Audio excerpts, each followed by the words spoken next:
In this video, we're going to talk about why do we give gifts on Christmas. So before starting this video, please like the video and subscribe to the channel for more origin story videos. People have been exchanging gifts for a very long time, just like many other well-known Christmas customs.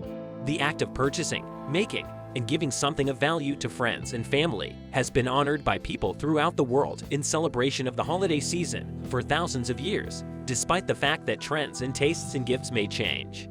Giving gifts to one another is a big part of Christmas these days, and many families spend a lot of time doing it. The possibility of receiving presents is frequently the highlight of the holiday season for kids and some adults as well. Creating, promoting, and distributing gifts that individuals can buy for one another consumes billions of pounds, euros, and dollars each year in the Western world because gift giving is such a widely observed event. To ensure that we don't forget what our gifts to one another truly mean during this busy season, it is crucial to understand exactly how this time-honored custom originated and what it stands for. Why do we give gifts at Christmas?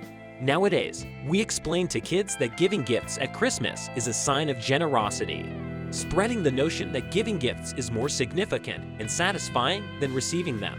But have you ever stopped to consider why we do it? Why do we buy gifts? The straightforward response is that we enjoy sharing things that made us think of the recipient. However, as you learn more, it appears to be more of an expression of gratitude, giving gifts to people who have supported us throughout the year, such as sending your child to school with a box of chocolates for their favorite teacher. Giving gifts and receiving them in return is a long-established human social activity that has been observed throughout history all across the world. Giving and receiving gifts is an opportunity to fortify social ties. Why do we exchange gifts at Christmas? Some people believe that we give and receive presents because of the three wise men who brought the newborn Jesus frankincense, gold, and myrrh when they visited at the beginning of human history. Others might claim that it is due to Saint Nicholas, whose legend states that he would leave oranges for good children and coal for bad ones, as far as the world's children are concerned. The genuine Guy, a bishop in 343 AD, introduced the custom of delivering presents to locals over the holiday season when his parents passed away by donating their estate to the needy. After his passing, the custom of exchanging gifts in December persisted. Santa Claus has grown out of his legacy. Gift-giving itself predates even the existence of Saint Nick. There is proof that presents were distributed in pagan rites at the winter solstice in December in pre-Christian Rome. When did the Christian tradition of Christmas presents begin? Emperor Constantine's conversion to Christianity in AD 312 marked the beginning of the end of paganism in the empire.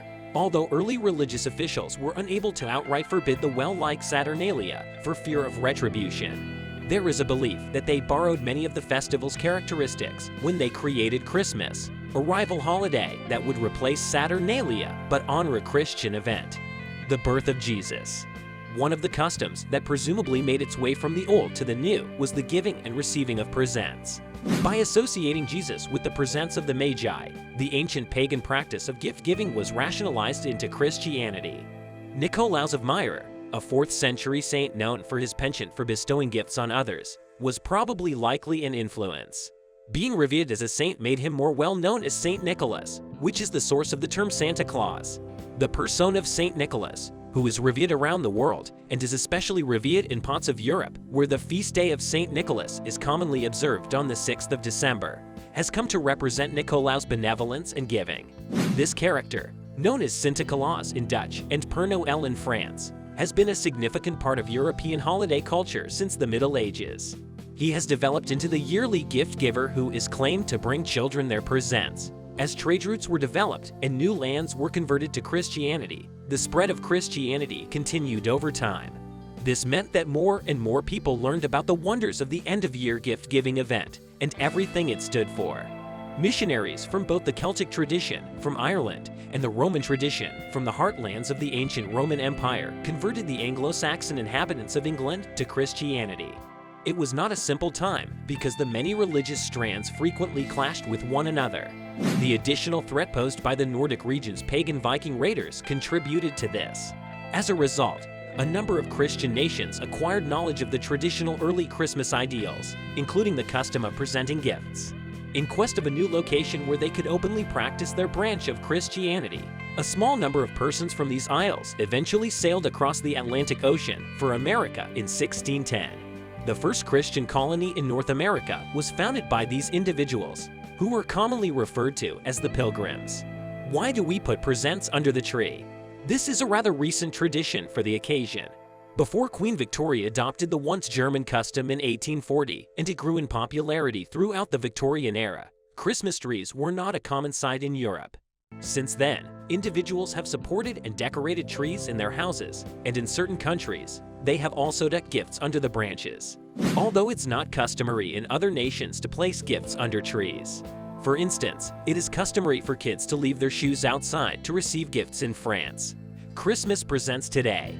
Shopping trends and facts. It simply goes to show that individuals are increasingly loving sharing gifts with an enlarged social circle of family, friends, co-workers, and more.